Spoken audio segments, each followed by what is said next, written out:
맨날 퇴근 후 밥도 안 먹고 침대에 다이빙하기를 몇 년째. 이쯤 되면 침대가 난지 내가 침대인지 구분이 안 될 때쯤 유튜브나 휘킹 넘기다가 갑자기 맛있는 요리가 만들고 싶어졌다. 갑자기 갓생 살고 싶을 때 있잖아요.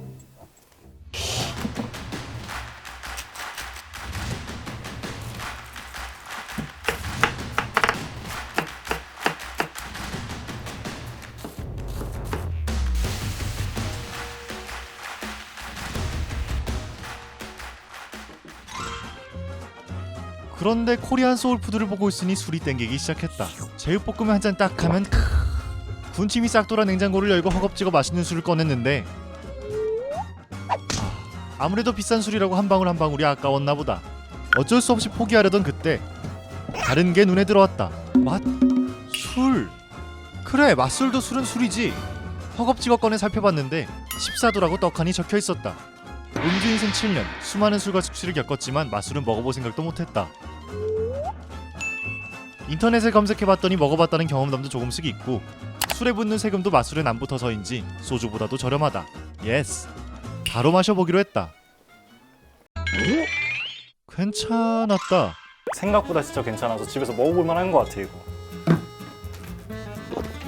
네, 콜라에 설탕 때려 붓고 거기에 소주 부은 맛. 아 근데 너무 달다 이거.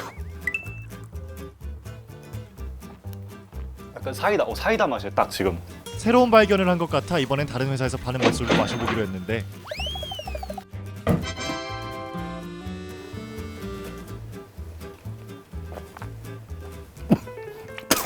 그러지 말았어야 했다.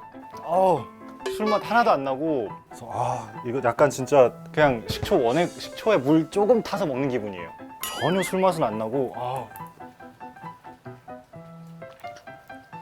얘는 그래도 좀 먹을만하다 얘는.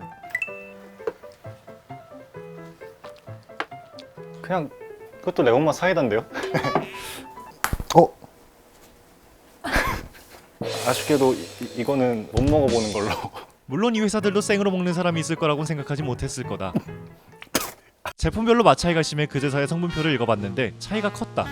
미림의 주성분은 쌀과 당이고 무엇보다 알코올이 들어있다. 그냥 요리용 술이라는 거다. 애초에 미림은 상표가 아니라 일본에서 온 술이다. 그래서 경고문도 붙어있고 미성년자한테는 팔지도 않는다. 그거 살 때 인증 검사했어요? 민증 검사요?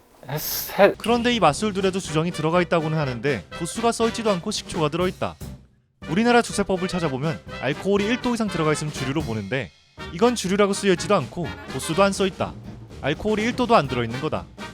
그러니까 이건 술이 아니고 그냥 사실상 저는 식초물을 냅다 마신 거죠. 식품회사 홈페이지에 가보니 친절하게 식초가 들어있다고 알려주고 있고 도수는 0.5도보다 낮고 술이 아니라서 미성년자도 살 수 있다고 친절히 설명해주고 있었다.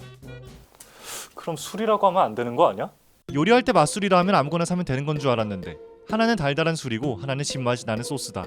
이렇게 다른데 맛술 쓰라는 모든 요리에 써도 되는 걸까? 궁금해서 전문가한테 물어봤다. 이거 왜 미림을 써야 되지? 어떤 데는 왜 맛술을 써야 되는지 이런 게 좀 헷갈리는데 맛술하고 미림은 이 성분의 차이가 당하고 알코올입니다. 양쪽 다 어느 게 좋다 이렇게 보다도 그 미묘한 차이로 내가 단맛을 조금 배가 하고 싶다 하면 미림을 쓰는 걸 좋은 것 같고요. 단맛이 나 좀 싫어 뭐 이렇게 하면은 이 맛술을 쓰는 것이 좋다. 결론. 맛술이라고 다 진짜 술은 아니고 성분도 다 다르니 요리에 따라 적당히 선택하면 된다. 웬만하면 생으로 먹지 말고 어디 양보하시지 말고 요리할 때 쓰자. 그래도 혹시 맛이 궁금한 사람들이 있다면 살짝 맛만 보세요. 근데 그냥 소주가 제일 맛있는 것 같긴 해. 이번 영상을 만든 PD가 추천하는 영상도 보고 가세요. 스브스 뉴스의 다른 영상을 즐기시려면 구독 버튼을 꼭 눌러주세요.